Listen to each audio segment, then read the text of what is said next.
right, everybody, welcome. It's another great edition of Rock Talk, and I gotta tell you, every show gets better. And here's some Rock Talk trivia for you. Of all the guests we've ever had, I've never gone and got a haircut beforehand to surprise my guests, although you've never met me with longer hair. Not like I had rock and roll, David Lee Roth kind of hair, but I got a haircut, and I said to the lady, I said, man, I look like it's the first day of school.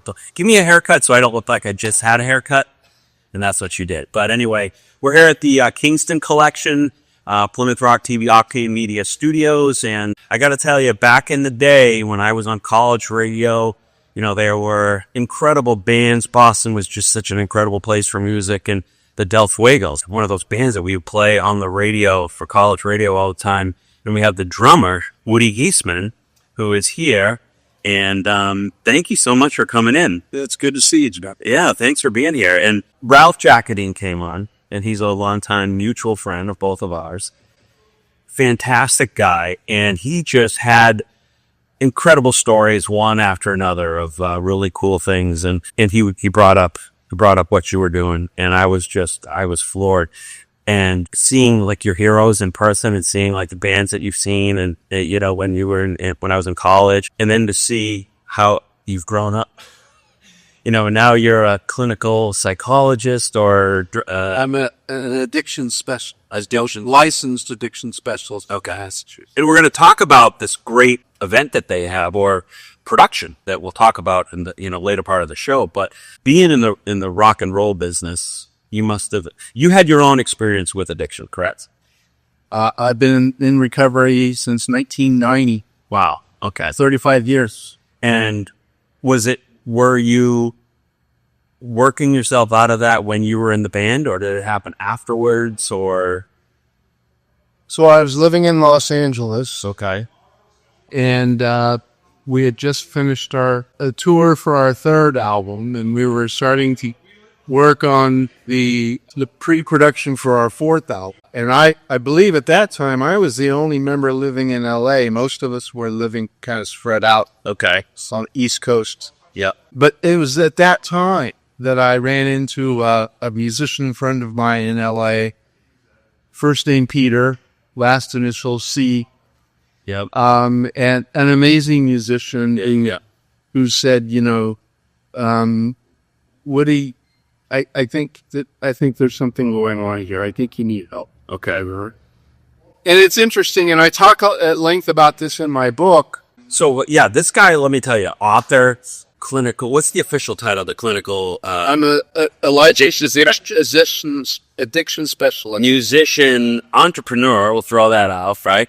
You do all these things, and so, you know, I have a million questions as it relates to it, but in your situation, did it get so out of control, or was it just like you recognized? It's tough, man. We've cast a lot of our heroes. As you know, I toured with Tom Petty and the Heartbreakers, and Tom himself, and also Lynch, the drummer for the Tom Petty and the Heartbreakers, approached me one time and he said, Woody, are you okay? And I'm like, yeah, I'm fine. What was your drug of choice, or was it? Oh, whatever yeah. I mean, I started at a very young age of 14 with alcohol and smoking weed.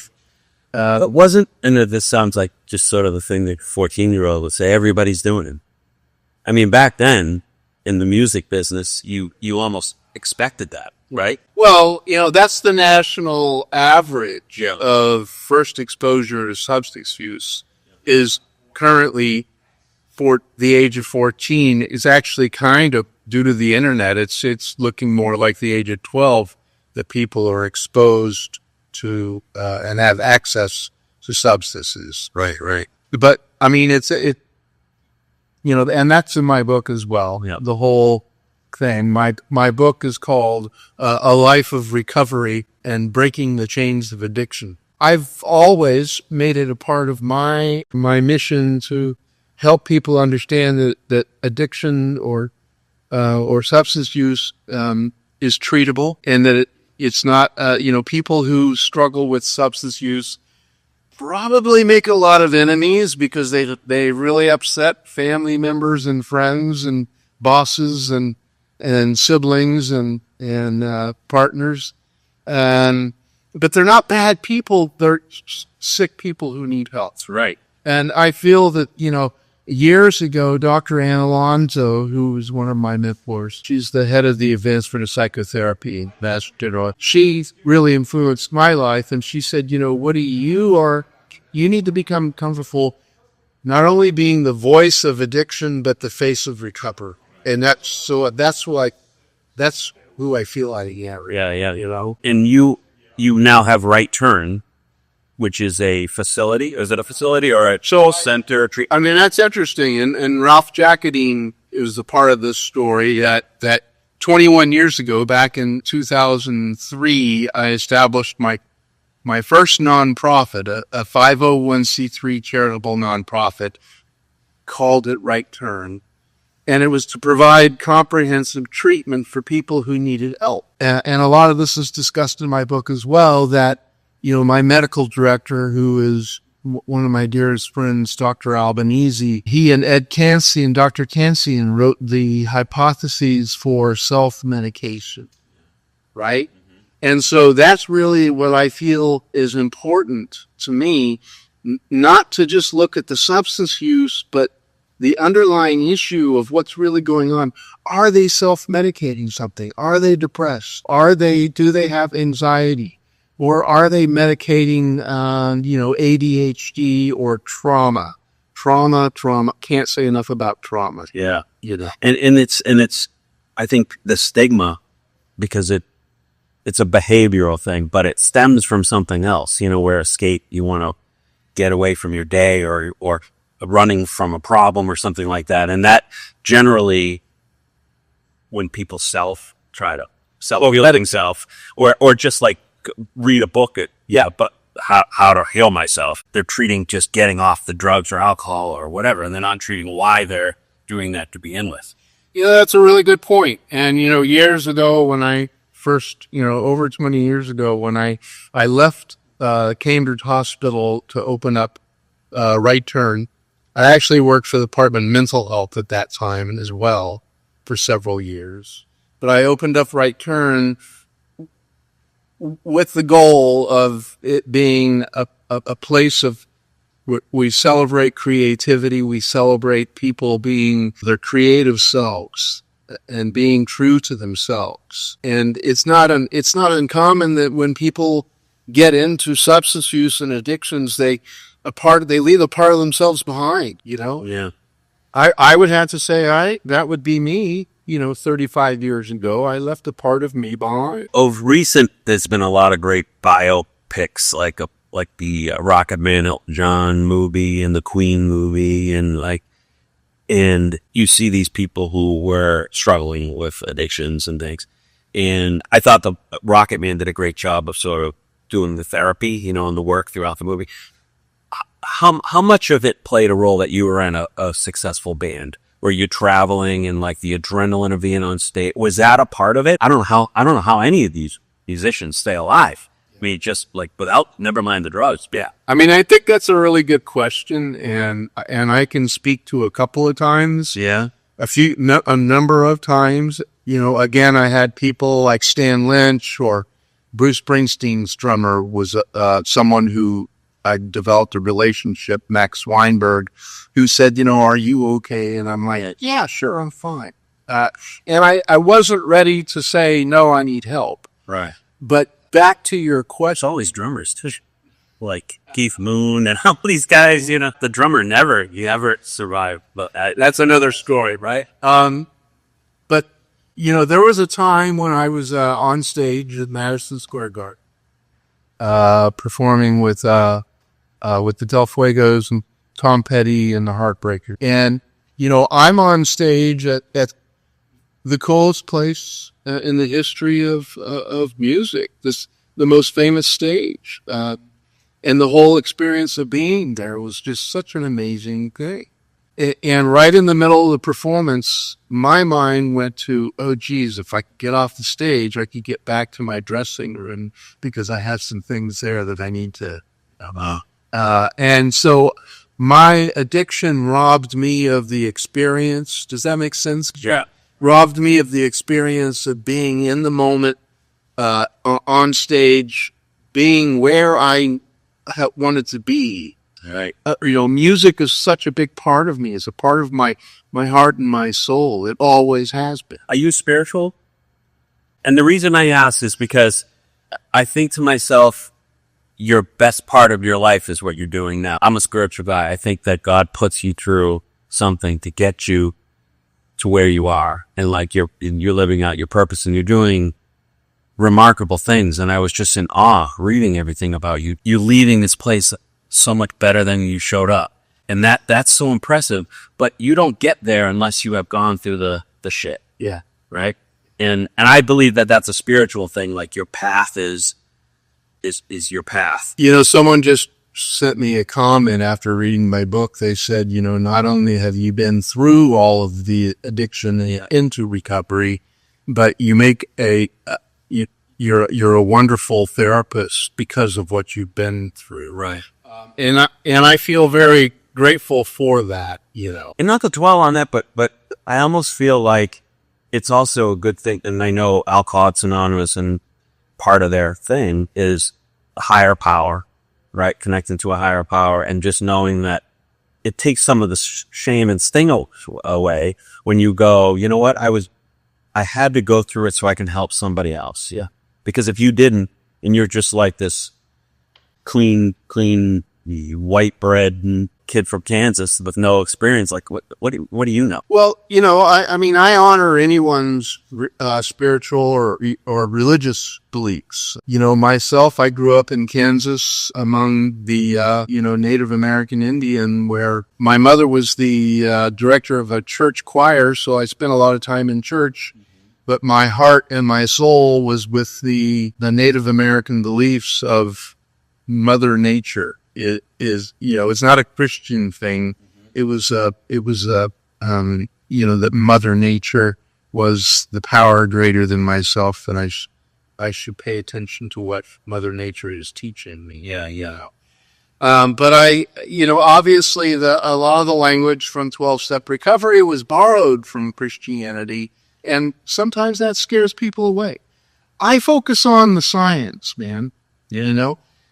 The first article in the 12-step recovery big book was written by a doctor. It was a doctor. It's called The Doctor's Opinion in 1935. And he talks about the fact that addiction or alcoholism is some kind of a physical manifestation or an allergy. My book, I take that a step further, and I update it to where we are now, So, and Carl Jung also was a part of the, the Bill W. Dr. Bob team to create the 12-step philosophy. But the Carl Jung said 6 months before he died, he wrote a letter to Dr. Bob and said, I've never said this because I'm a man of science and medicine, but I do believe that there's a spiritual connection for a solution for people who need to get well. So I believe that, and I'm big into, meditation, and I'm big into wellness and I think it all comes from the same bucket.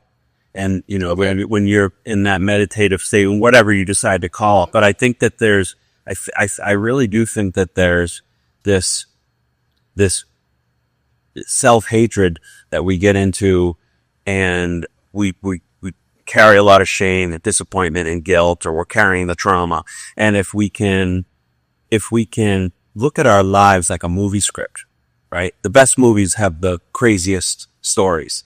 Yet when it's our own life, we just think that it's just attacking us, as opposed to we're really living something interesting, and we have to go through things to help others, and love being the common denominator. Like you're offering that to so many people who need help because they're stigmatized, or they've pissed off everybody, because that's what ultimately I think that addiction is like you're thinking of your selfishness, right? Because you just got to feed that.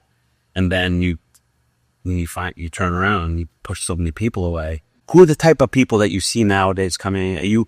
Because you deal with creatives, a lot of creative people being in the music business. But are you everybody, anyone? I mean, that's always been a part of my, my approach. Way back as early as like 3 decades ago when I worked at Cambridge Health Alliance, Cambridge Hospital under Dr. Albanese. He allowed me to use my medical director, who encouraged me to use music and art as a therapy, to increase the brain activity around dopamine and serotonin and help working from the inside out, helping people start to function better and overcome the serious illness or disease of addiction, and trauma as well. Majority of the people that I work with have had a lot of trauma, myself included. And trauma is not what happened to you, it's what happened inside you. And so my goal is to use music and arts and kindness and spiritual beliefs. Yes, being true to your authentic self, okay, and going back and picking at the pieces and moving forward in life to be your better self, if that makes sense. Yeah, it does. And I'm going to switch gears a little bit because this might be one of those. Yeah, I don't know if this is an interview or psychoanalysis. No, I get free therapy. This is how I get free. Or is this free therapy? Oh, yes. You take Blue Cross or Blue Sheet. I have Harvard Pilgrim, I think. But you hear this a lot where people will say bands or creative people wouldn't have been that way if not for the like they wouldn't have been funny. A comedian wouldn't have been funny. I know you're working with comedians like Tony B and Boston comedy scene, Steve Sweeney, Lenny Clark. I mean, the list goes on and on. People who have struggled, with drug addiction, alcoholism. And then you can go down the list of like right to the Beatles where their creativity came, Brian Wilson, came from that. And would they have been that way without it? And do a lot of those creative people feel like they would lose that edge without the stimulant or the drug? Okay. Well, not to dwell on this, but I really do have a belief system based on science. Okay. That there is a creative gene, the DRD4 dopamine receiver, that is present in about 10% of the population, which we view as creative people. Mm-hmm. Unfortunately, it puts them at higher risk for substance use and addiction or misuse or abuse. What does that gene do? Like, does it make your brain? It's an impulsive. It's a dopamine receiver. Okay. So it's kind of a risk-taking thing where you dare to be different. Okay. Yeah. Like my wife, for example, she's not a Da Vinci type of person. That's where they discovered the DRD4 dopamine was through Da Vinci. She cannot pick up a guitar and play a guitar to save her life.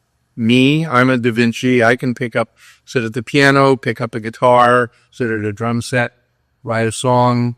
Were you always that way from being a little kid? Were you born that way? Baby, I was born that way. That Lady Gaga was right. Lady Giessmann. Yeah. But, and a lot of the people who have always reached out to help me, Chuck, Dusty from my first tour with ZZ Top, first national type of exposure. The Fuegos played in the Rat Skiller on a Friday night. Mm-hmm. And on Saturday night, we were playing Nassau Coliseum with the ZZ Top. That'll rip your head off. Jeez. And of course, after the show, I was drinking madly, going, I've got to rethink what I'm doing here. I'm playing in this little.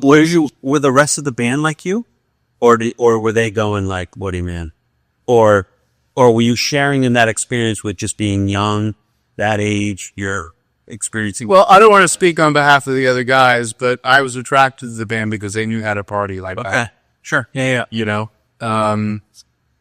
But there were people along the way, like Dusty, the bass player for ZZ Top, who approached me one time and he put his hand on my shoulder and he said, "You know what?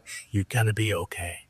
Because I was gearing up. I was I'd already lit in the fuse, and my addiction was starting to take off in ways that, and you said it before, you alluded to the fact that there was a lot of travel, You're lonely at that. Well, it's kind of my buddy Flea told me, once, being a musician on the road is kind of like having the flu for 22 hours a day. Then you go on stage and you feel great. And then when you walk off stage, you're back to having the flu again. And I used to medicate myself. I would show up at airports early enough to get go to the bar and pay the guy. I know it's 7:00 in the morning, but can you just pour me a Bloody Mary, please? Because we would fly someplace. So I would have to take go to an interview, go to a sound check, and then go do a show and then party all night. Yeah. And the thing is, man, is that, now that weed is decriminalized and more a part of my daily conversation, and we're exploring the benefits of weed, of cannabis. I know that for me, as someone who used it, and never even really liked it, Chuck, I never liked weed, but I smoked it every day. Yeah. Because it numbed my pain. And I think that goes back to your point. Yeah. That we were constantly being driven and no breaks, This is going to be, I don't say controversial, but because I have a lot of friends who are alcoholics and they smoke a lot of weed they use cannabis. 90% of people who smoke marijuana are probably not going to have a problem with it. Okay. They're not going to experience addiction. They're not going to, it's the 10% that I'm concerned about. The 10% that show up in my office who have had substance-induced psychosis from smoking this powerful high level of THC. Yeah.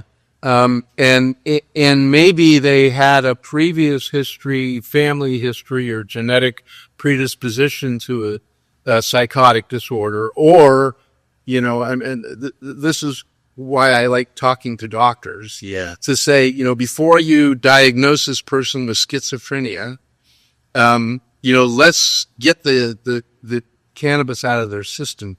They may look like they have schizophrenia. I don't know if you knew this about me, but for the 7 years, Governor Charlie Baker appointed me to the Board of Registry of Medicine. And I was the one non-physician on the board. I was sitting with a bunch of, all my colleagues were psychiatrists and medical professionals, amazing people, but they would turn to me because I would have to have conversations with doctors about their prescribing, about their understanding of addiction, and that goes back to my book as well, Chuck. I want to bring the knowledge from 1939 was when it was published. One of the first documents and understandings of substance use, abuse, dependency, etc., and bring it forward to where we are now. In my book, to say, now we understand addiction. We know what it looks like. We have scans that we can actually map out the functions of the brain and the effects of addiction. If you look at the brain under the influence of marijuana, it lights up the whole brain, That's right. And then after the marijuana wears off, the brain goes dark, which means, I better get high again to get the brain active with it, and that's starting the cycle of abuse and dependency, and a lot of people say, hey, it's just marijuana. It's not addictive. Well, yes, it is. Yeah. It hardens certain neural pathways in the brain that may lead, and I'm going to testify here, that I started off with marijuana and alcohol, and after I changed my brain neuroplasticity with those substances, I graduated into harder stuff. The gateway. The gate is what they say. And I know that that's like, like a kind of a bullshit thing, but like I think that you seek, if you're addicted to sex or if you're addicted to anything, you want more of it because your body just becomes used to it. And I had a minor argument with somebody on 4th of July, and I hope they don't see this, and they probably will. But they're in the pharmaceutical business, and we were doing a health show for a long time, and we did a whole thing on natural remedies, and I went down that rabbit hole of like big pharma coming in, with your Native American ties, how much natural remedies are used, and I wonder how much big pharma obviously contributed to where we are with the heroin and fentanyl and the addictions to Vicodin and opioids and stuff like that. But it's scary now because people can just take something and die. As a father, a kid who's in a band who's 20, I just get nervous that it's one thing. But what about big pharma? How has that been? Because you're dancing in that community, or the medical community, as well as the addiction. Like, do they hold on your responsibility? Well, let me break this down, because we had an epidemic back in the 80s, which I lived through gratefully, cocaine and crack, etc. And then in the 90s, it gravitated towards OxyContin and opioids, right? And in the 2000s, early 2000s, the epidemic continued. Yeah. Currently, we're looking at an epidemic, which I've been trying to help people understand. Why are all these people in tents down by Boston Medical Center? Yeah. And I'm saying, they're saying throw them in jail because they're criminals. I'm saying, no, they're sick people who need help, and they're being subjected to, the street name is Trank. It's a pharmaceutical combination of different drugs. It's a polysubstance epidemic. You put tranquilizers with fentanyl, with benzodiazepines, with methamphetamine. You're combining and making a cocktail of something that's very cheap, very quick. It's so powerful that it changes the brain chemistry almost immediately. And you see people in various, some people describe it as they look like zombies. Yeah, Walking Dead. Yeah. Right? Right. Yeah. And it's very disrespectful, but what's more disrespectful to me is to hear politicians say we should, we should just throw them all in jail and scoop them up. Because, and I had to get on a radio show not too long ago with a politician who said, we should just, arrest them all, get them off the streets. And I had to explain to them, no, we're looking at another epidemic that is just barely getting started. This came through the Harvard School of Medicine Treating Addictions Conference. This isn't something that I've made up. There's honest to goodness research, and Dr. Albanese is one of the leaders of that. He's a Harvard addictionologist and psychiatrist who doing the research on these things. We're looking at great possibilities. I want to go back to something you said earlier, because I don't want anyone to think that I don't believe that medications are needed. They are needed sometimes. I am not aggressive with medications. It's not always my first line of defense. But sometimes we need to use medications for certain things, whether that's, a mood stabilizer or antidepressant type of thing, or whatever the medication is. Years ago, I was one of the first people to advocate for medication-assisted treatment with medications like naltrexone, buprenorphine, to help people with cravings so that they had a chance of getting off into sobriety, And it was funny because a lot of people said, why are you prescribing drugs? And I said, please listen to me. I'm prescribing medications. Yeah. We're using the medications that the evidence shows provide people with a shot at getting into recovery. Well, if your blood is low on iron, you take iron, right? So you need to offset what your natural imbalance might be. So if you need to do something to get you back on the homeostasis or the even keel, That makes sense. Well, if we can deal with the cravings and that impulsivity of the addiction, Yeah. it gives their brain a chance to fight back and get well again. I'm overly simplifying that. I got to tell you, you've elevated our show of the intelligence quite a bit. The other coolest part of my day is that you said my friend Flea Oak. And I was like, wow, this is a cool show. Yeah, his daughter and my son went to school together. Really? In L.A., yeah. Wow. And you see. And Chad Smith is a dear friend of mine. Anytime I call Chad and say, hey, I'm doing this is with bringing Ralph Jaccodine back in the picture. I did shows with Alice Cooper, with, Chuck Clavel, with Warren Haynes. The greatest thing I ever saw. Scott would always come to help. With Chad, the greatest thing was with him and Will Ferrell, how they are the twins, separated somehow, and just... It's true. And he'll walk to an airport and someone will think that he's... Unbelievable. I mean, it's wild. And seeing them do that drum off, I don't know, Will Ferrell plays the drums or whatever, but man, it's, some of these bands... Chad is a monster. Yeah, I did a 6-hour rehearsal and a 2-hour show with Chad. 2 drummers, drum talk, and he is a monster. He's one of the... Who's the best drummer you've ever seen? Aside for yourself, I'll always say that. Well, I'm going to date myself. Okay. Thank you. Go away. I saw Buddy Rich, man. Wow. Why? That's impressive. Yeah. Right? Yeah. That's another one of my big time favorites. It was John Blackwell, who came to Boston to do a fundraiser with Chad Smith, and we had a drum thing, and he played with Prince. John Blackwell was just this amazing drummer. What about the guy? You can tell I have ADB. I'm all over the place, right? But Rick Allen from Def Leppard, is that his name, right? Yeah.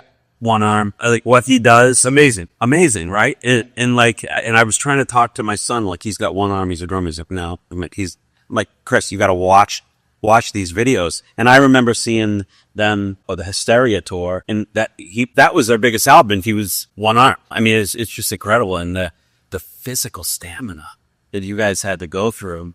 You almost needed stimulants. That's what I go back to when you think of musicians. It's almost like it was your 5-hour energy. You're like, there was nothing else like that. I don't know how you did it. Sometimes I don't feel like coming in here to just press play and record, and never mind you going out and having to just do that. That's like it. Well, when it runs out, we supplement with other things. Right. Well, I want to take a break, and I want to come back, and we'll talk more about like other artists and talk about Rock Bottom, which I think is one of the coolest things I've heard.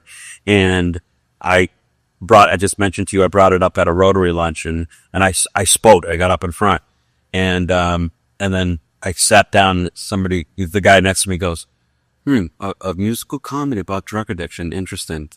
And I didn't engage him in it. And I go, was he thinking this was insulting to her? I didn't ask him, but I want to talk about, yeah. So we're going to take a break, and we're going to be right back, and hang with us. So much more to come. It's Rock Talk, everybody, on Plymouth Rock TV.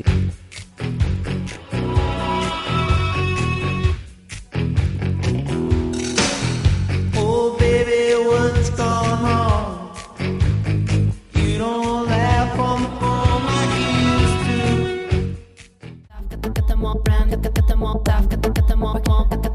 to. So we're back, everybody, and this is such a treat.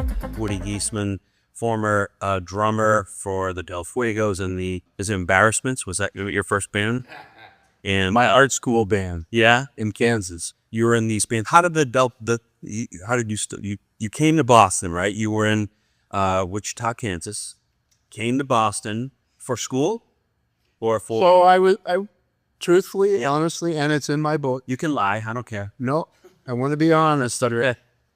That I went on a 2-week whiskey bender in Kansas, and I came to on an Amtrak train on my way to Boston. See, it was supposed to happen. You were supposed to go through this. I had like $320 in my pocket, man. Yeah. And I was really drawn to Boston for the music, but I was also drawn to Boston for John Singer Sargent's, some of the painters of Boston, the New England painters. And I knew that Boston was where I wanted to be, but I kind of woke up on a train going, the hell did I do?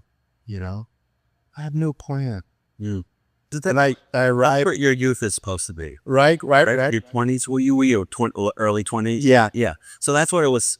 That's what the 20s is for. It's just to find yourself in, how did I get here? Right. Right? And so you come and then you're part of this band and you have some hits. I think I heard one of your songs played on the organ at Fenway Park one time. I was there. Really? That was my friend Josh Cantor, the keyboardist for the Red Sox. And I heard it's like when you're shopping for a car, then you start seeing that car everywhere. Yeah. When I knew you were coming on, I went to a Porch Fest show in Quincy. They were doing one of those everywhere.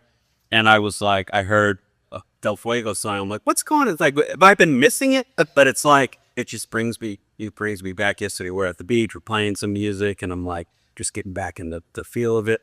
So you've been in that creative circle forever. How did you meet? Tell me how Rock Bottom began.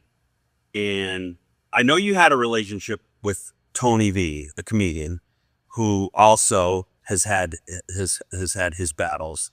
But who did you meet first that this was sort of like? So I was. Let me Tell me the story. Yeah. With Rock Bottom. I was at my clinic, and I was preparing to do a group session with people, and I said, we're going to write a song today.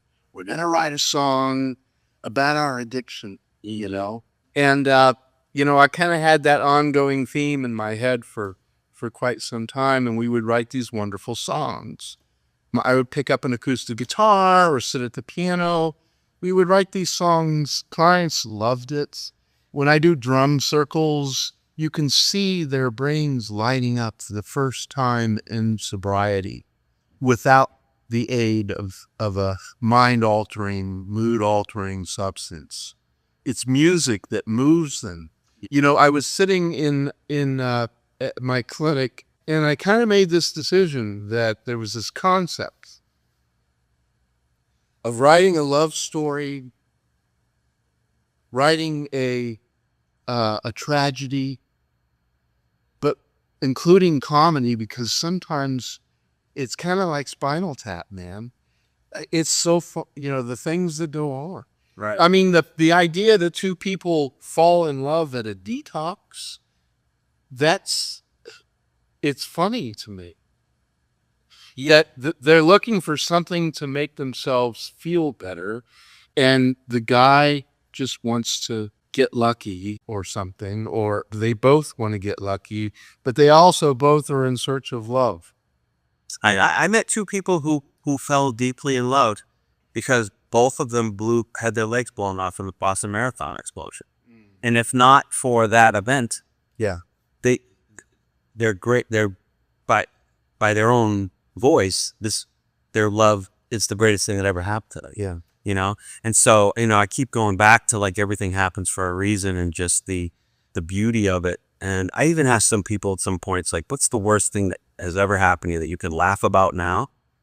And, I'll tell you my story another time, but the idea of like what you're saying of it, especially with drugs and alcohol, your stories must be outrageous. So when you're hanging out with your friends from the past, you must be like, do you remember that night? And you're laughing about it. But it probably was, there's an element of pain there too. You're almost talking about a character you once were.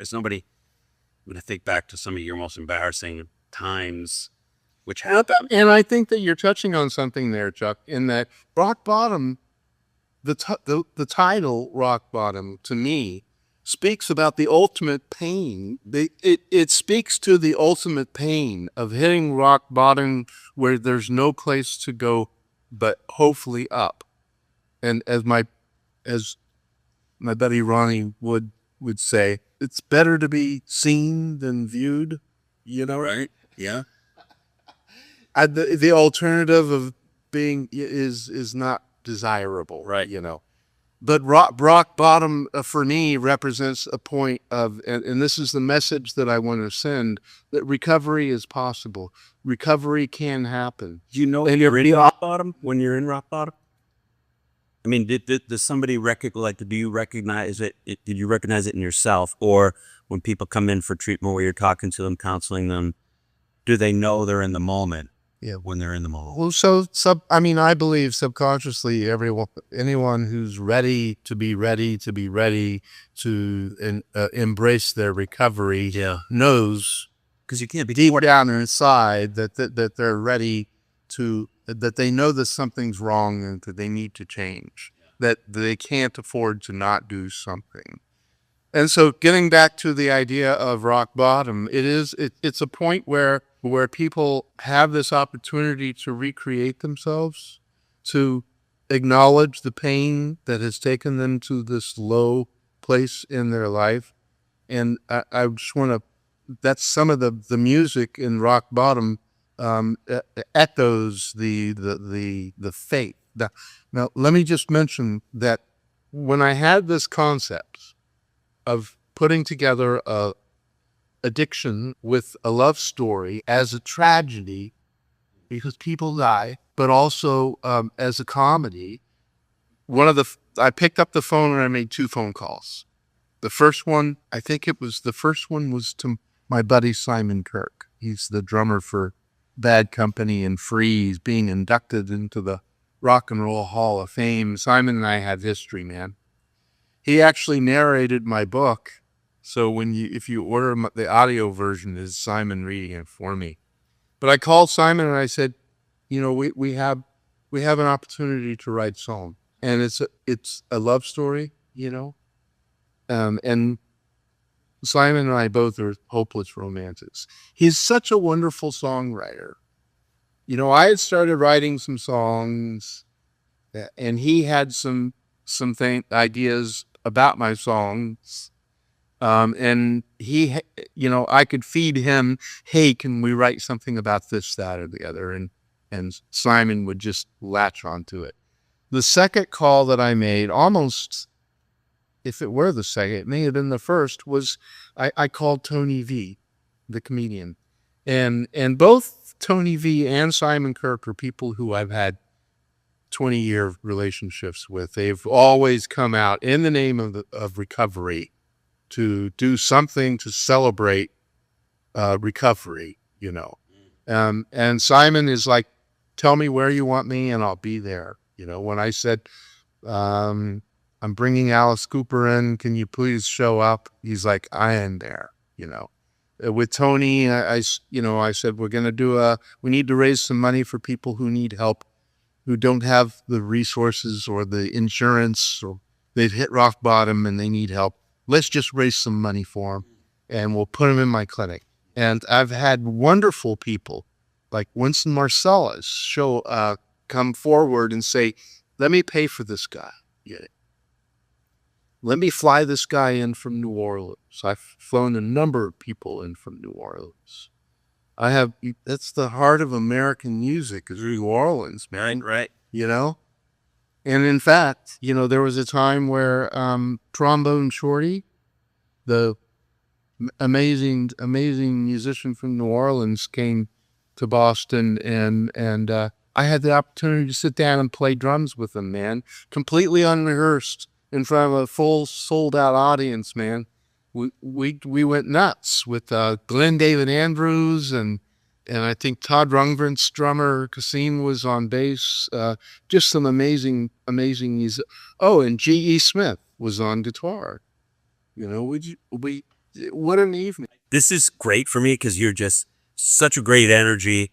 You've got these great, we need to do like 5 of these shows because it's just so and I bet you're that type of guy too, that just new stories, you just can go back to that file cabinet and you can just, something will come up that'll just be another gem. I appreciate you, and I appreciate your energy and what you're doing here. The whole thing for me with Rock Bottom was to not only broadcast that addiction is a real thing, Yep. that we need to be able to talk about it, that it's a treatable thing. People can get better, you know. But I also wanted to use it as an opportunity for people in recovery to audition for it. To, you know, maybe they've never had a shot at doing something that meant that much to, you know, that meant something to them. So they could be true to their authentic self and discover their voice, discover their talent, and be a part of, you know, I mean, here's the thing, Joe. The opposite of addiction is connection. And that is what rock bottom is. It's a place for people to come to feel connected. Either they're on stage, connecting with their fellow actors, singing these wonderful songs that Simon and I have been. It's a gift, man. I have no idea. When you hear the songs, you know, it's. I was heavily influenced by Jesus Christ Superstar, which a great score. Right. You know? And I did that production years ago, and I still kind of use that as, you know, and then it influences me to, you know, inspires me to make rock bottom what I think it needs to be, you know. So tell me just what the pitch is on the rock bottom in terms of like there's a cast, right? So what are you picturing it to be? Maybe a traveling show, something like a Broadway, because you get some big names attached to this, you know, like, you know, Tom Hamilton from Aerosmith and, you know, Daryl McDaniel from Run DMC. And I'm sure as this grows, more and more people are going to just sort of say, Barry Goudreau. I mean, it's incredible, right? And so they're not going to be in they're contributing to it. We're doing the soundtrack. The soundtrack, right. And the soundtrack will be, you know, as we speak, Yep. is still under development, but it's getting very close to a finished soundtrack, much like Jesus Christ Superstar. When is this? The soundtrack was released before it sort of the stage and or it became a movie as well, right? And people fell in love with the music of Jesus Christ Superstar, Right. Because the story is what the story is, you know? Right. I feel that people are going to fall in love with rock bottom because it's a very, you know, there's this kind of beautiful thread that tells the story of, you know, going from, you know, this initial kind of love story through this awful period where addiction is, and that was one of the things that Simon and Tony and I continue to say is we've got to keep this real. It's got to be real. How ugly will it get? You know what? You're gonna have to come and see. Well, I will. But I'm gonna give you a little bit. There was a point where I looked at Simon and I looked at Tony, and we were writing the story, and I said, someone's got to die, because that's what happens. We have overdoses every day in America and around the world. Someone's going to die. We have to keep this real, you know. But even still, living can be worse than death in some of these scenarios where they're just hopeless and they're living in that life sentence of losing their kids or their job or their who they were. And like you talk about, like the saddest thing, I might even get, you know, emotional thinking about it, like driving up Molina Cass or whatever, and seeing those were, you know, that wasn't them at one point in their life. They had dreams and they had friends and family, and now they're just, I just think to myself, that's almost worse than death. And that's why I say, like, in some circumstances, we have a lot of people on that talk about, oh, they're doing a fundraiser, come to this golf course, we're going to raise money. And I'm always thinking, if you don't take somebody's breath away with why you're doing it, and we've seen so much in that world, like Red Hot Chili Peppers, a very example, Under the Bridge, like, you know, you could feel that song like a heroin addict or something like that. But yeah, Anthony and I got sober together back in 1990. God, you're incredible. Like how that band even survived. I mean, you know, Well, we were label mates, man. yeah, You know, wow, not only did my son go to school with Flea's daughter, but we were both on Warner Brothers at the same time. yeah, So we would constantly be running into each other in different ways. But I'm glad that Anthony has embraced his recovery, because it's a very powerful. Did they even have that downtime where they were like Aerosmith? I know, which is the unique about the Run DMC scenario, because they kind of brought them back to life. I mean, Aerosmith kind of fell off a little bit, and then the Walk This Way came, and then that propelled them into their next phase, and they were able to have a second life, so to speak. But did the Chili Peppers ever have that, like where they were down, like gone for a while? I really couldn't speak to that. Yeah, I really couldn't say. yeah. You know? Like I appreciate your candor and also your patient client confidentiality. Not that they really. Well, I just want to be respectful. I know that Anthony's very open and public, as I am, about my recovery. You know, and but I don't want to speak for him. Of course, yeah. You know. But I want to, getting back to rock bottom. You know, it's kind of been this beautiful thing that we have established a 501c3 charitable nonprofit. And for your viewers, if they want to go to rockbottom.band, they can learn more about what the nonprofit is doing and how you can be a part of it, how you can contribute. You know, maybe you are someone who's watching this who has a great voice and wants to audition, you know. So keep your eyes and ears peeled, waiting for the announcements to come. I mentioned to you earlier that Ernie Bach Jr. is someone who's supported me for 2 decades, man. And he has offered to do an event at his house to help us raise money, so that we can get this thing into production and on stage. And obviously, you know, Ernie loves music, man. He's a musician himself. Mm-hmm. And I've called him when I had, Chuck Berry in town. I called, Ernie and said, hey man, can you bring your band out and open up the show for us? You know, You ever been in the Ernie and the Automatics? I know he's got that like all-star band that goes around. Did you play with them ever? I never played with Okay. them, no, but they would show up. And I was always great. I'm very grateful for that they would. Yeah, Music Drives. This is a great organization. It's a great organ. Music is so, like, I think you started it off how therapeutic it is, and I even talked to Ralph about Ralph Jaccodine. We recommend people go watch that full episode, but talking about the science of music frequency, and are they teaching that at Berklee of, like, I've heard music and healing and hurts breaking up cancer cells, like the power of sound. Yeah, they actually had me present at Berklee with some researchers and neurologists who had evidence-based scans of the brain being stimulated by music. Yes. This is what jazz looks like. This is what classical music looks like. And I was asked to discuss, my approach of using music in a powerful way in a treatment program to help stimulate that brain back to health. Well, Alzheimer's patients still use music from back in their healthy days. And even said I was making light of, like, us playing the Del Fuegos at the beach this weekend, having a good time.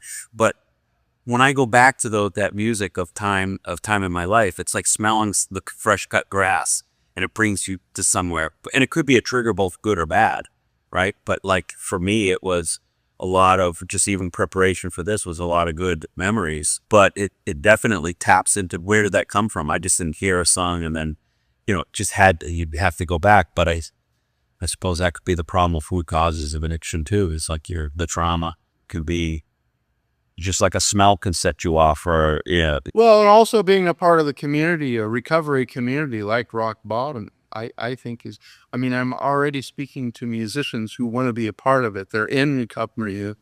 They're great musicians, and they want an opportunity to come together and be a part of this. And we're going to need people to come in, the musicians and the actors and the singers and the dancers. It's going to be a really, wild opportunity for creative people to take a chance.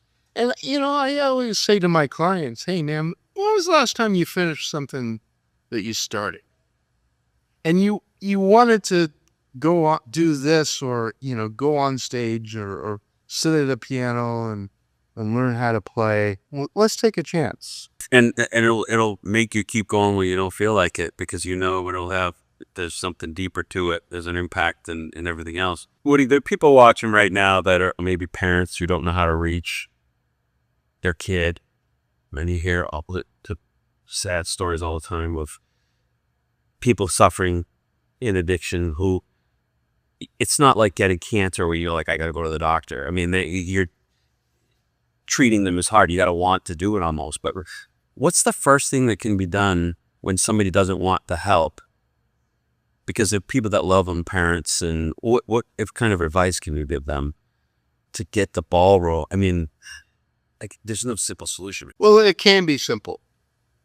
I know that it's difficult, and that family members, parents, siblings, partners can be very angry at the person for because they're hopeless in the throes of addiction. I believe that people can get well. I have 3 decades of experience helping people, musicians and just anyone. I've been doing intervention work with families and rock bands and, comedians, etc.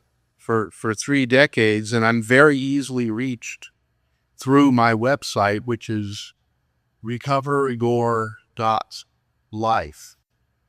So, and my email address is simply woody@recoveryour.life. If someone needs help, help. It works. Treatment works. Help works. But let's be clear. Let's not focus on the anger and the addiction. Let's focus on what is the underlying issue or co-occurring underlying illness that needs to be addressed. Let's put it all together. It has to be done with love. It has to be done in a respectful way.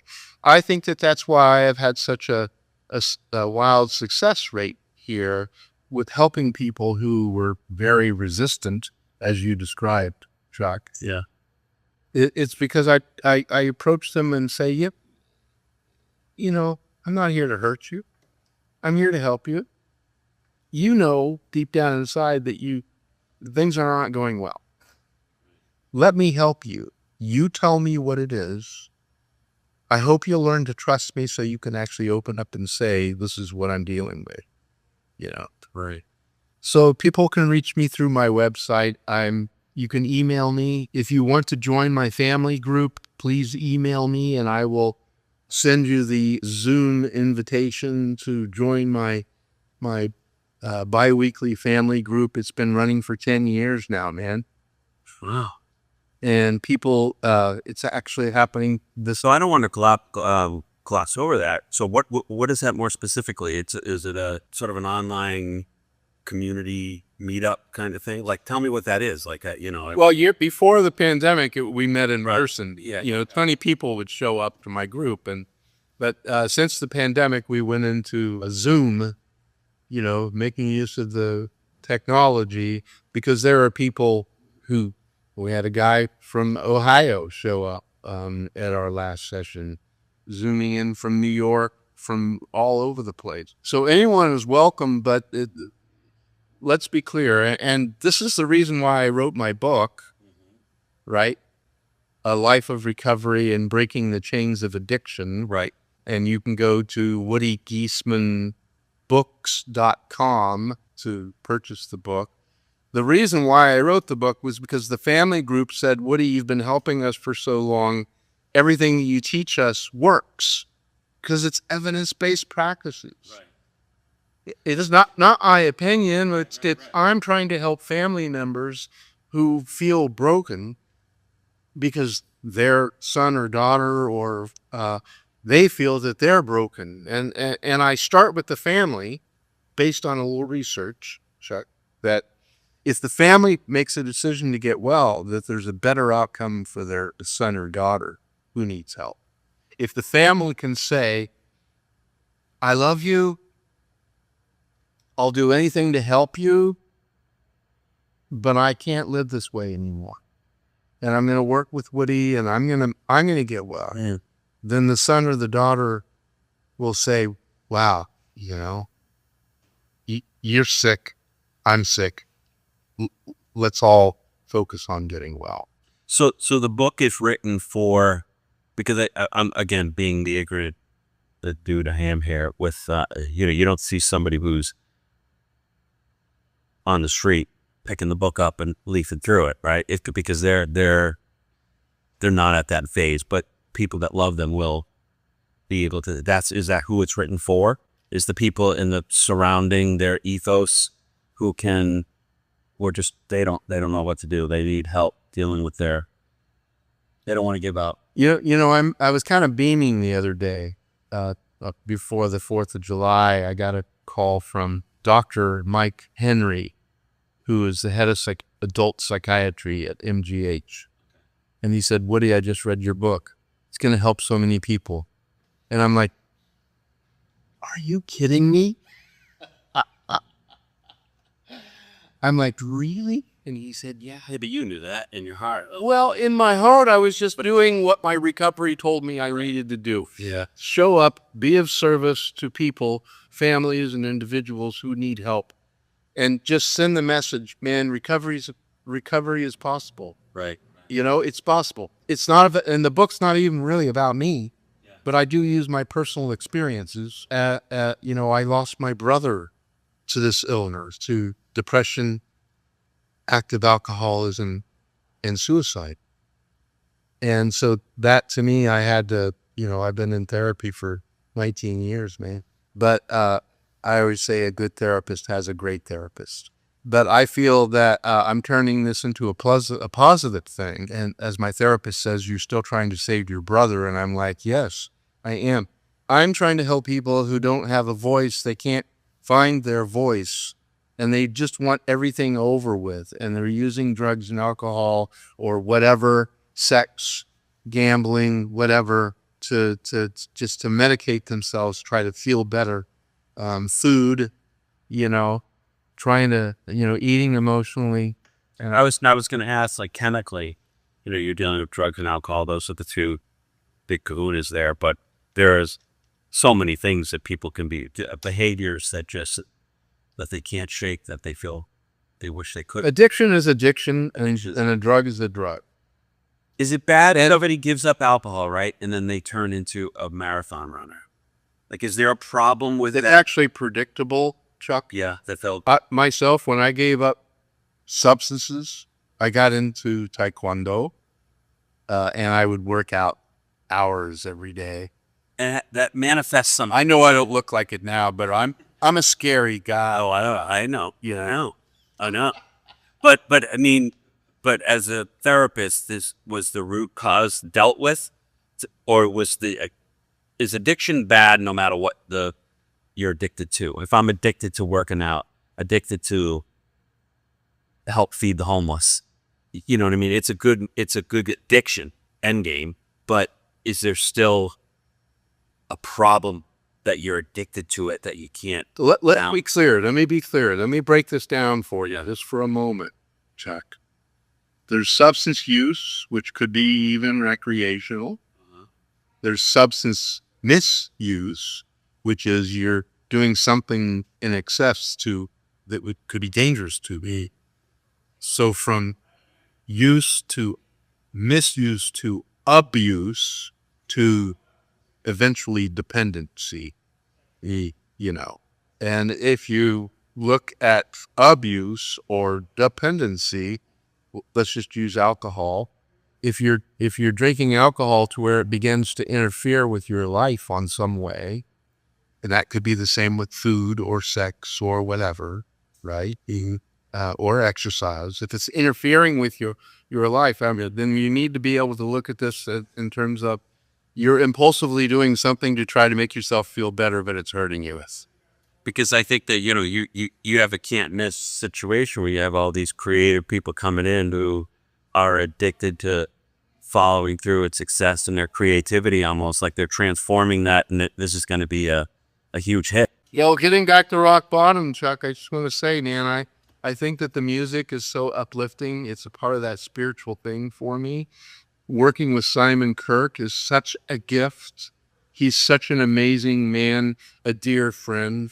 When will we hear the first track, the first cut? Well, if you go to rockbottom.band, Okay. it'll be posted. We're talking about posting a few songs. So Okay. All right. get on your computer. I did go there, and I was like, did I miss it? I wanted to hear somebody, but okay. So I'm excited for that.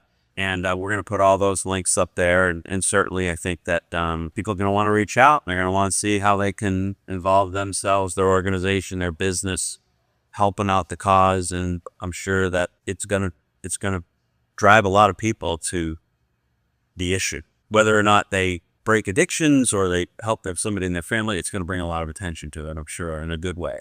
In a different way, right? Because it's... Well, thank you for being a part of that, man, and helping us get the word out that help is available, you know? I'm going to be doing some book signings here in Boston. I'm going to Kansas in a couple of weeks and I'm going to sit down and play some piano songs that I've written about recovery. And then I'm going to, do a reading from the book and then sign copies. You can buy the book. How often do you play music? I play music every day. Still. Every day. 2 hours ago, I told my wife I'm going in for 30 minutes, and I went into my piano music room and played for 30 minutes, At least, Do you play golf? Do you do other things? You said the taekwondo. What are some other... If you didn't have music, what would you have done? That's funny, man, because I went out... Well, you're a therapist, but I mean, I am, but I played golf with Simon. Okay. Yeah. And, Alice Cooper, big golfer. Great golfer. Yeah, right. Yeah. Last time I saw Alice, I said, "So how was your day, man?" He just growled for 2 hours out on stage, and I'm like, he goes, "Man, I golfed a 73." Yeah. I went golfing with Simon Kirke, and I was, very, very new to the game. Yeah. And through my recovery, I've learned how to play okay, but I swung, I hit this awful swing off of the tee, and Simon kind of put his hand on my shoulder and he goes, "Woody, you're not good enough to be angry. Just learn how to play the game." There is a zen to golf. Be the ball, baby. Be the ball, let go. Like you have to be a little bit like... It's a peaceful game. I love it. You got to let the club do its thing. You got to let nature do its thing. I will never be Simon Kirke, who can really drive that ball hundreds of yards. Not me. I'm 150 yards straight down. You can't beat that. That's a great scramble player. You had somebody on your team at one of those best ball tournaments. Right. Hey, that's a huge get. Because somebody who because I'll get up there and I try to swing out of my shoes. Right, I'll hit it into the woods and whatever. But you want that right down the middle. I did a tournament with Tony V. Is he good at golf? Yeah. No. But he's so much fun. He looks like We had so much fun. Sure. I've never laughed as hard as I've had on a golf tournament with Tony V. Yeah. And I was hitting good enough that I would kind of carry in, the game from time to time. Yeah. I don't want to brag. I'll never be great. But golf is one of those things you have a shot like Tiger Woods. That gets you out there the next time. If you have one good shot, it brings you back. Of course. Yeah. Outside of that, it's such a stupid game. It really is. I mean, it is stupid when you really think about it, and the amount of money and space that it requires and hours, it's like a 5-hour, 5-hour thing. But hey, Woody, thank you so much for coming on. I appreciate this. This was great. I'm looking forward to having you on again to talk more about this and delve deeper into this, because I think that everybody is touched by somebody with addiction, whatever it is. It's not just drugs or alcohol, but alcohol. People are functioning with that, but not. It's just hard. Life is difficult. Sometimes these escapes are easy to be lured into. And thank you, buddy. No, thank you. Thank you, Chuck. I really appreciate what you're doing here. And I'm a licensed therapist in Massachusetts, so if someone needs help. I'm also a board-certified interventionist licensed by the Pennsylvania Board for interventions, which is something I love doing. Yeah. Absolutely love doing it. It'll be a 4-hour show like you guys. There you go. But thank you, my man. All right, man. Good stuff. Thank you, Chuck. Put them on me.